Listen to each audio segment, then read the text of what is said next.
ஒரு பட்டியலினத்து பையனை கல்யாணம் பண்ணிப்பேங்கிறவங்க எவ்வளவு பேர்? அப்ப புரியல, இப்ப புரியுது, இப்ப புரியுது. அங்கேயாவது மனசு குறுகுறுத்து போய் அந்த அம்மா முகமே வாடி போச்சு. எனக்கே அவ்வளோ பார்த்தா அவ்வளோ சங்கடமா இருக்கு. இப்போ நீங்க யார மாடர்ன் இல்லைன்னு சொல்றீங்க? சிரிக்கிறானி வெக்கமா இல்ல? ஒருத்தர் கூட கை தூக்கலையே. வீட்டில் ஒத்துக்க மாட்டாங்க. கிராமத்தை விட்டு வெளியில வந்துடணும்னு சொல்றீங்கல்ல, ஏன் ஜாதியிலேருந்து வெளியில வர மாட்டேங்கிறீங்க?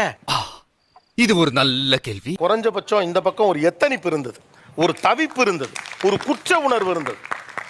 ஒண்ணுமே இல்லைங்க. என்ன பண்றது சார்? நாங்க வேணான்லாம் சொல்லல சார். இப்ப சமூகம் என்ன சொல்லும்? இப்ப பேசுறீங்க சமூகத்தை பத்தி. இதுக்கு முன்னால சமூகத்துக்கு எதிராகவே தான் நீங்க பேசுனீங்க.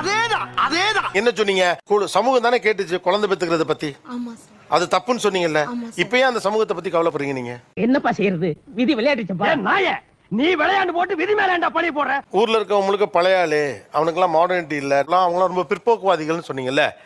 நீங்க யாரு?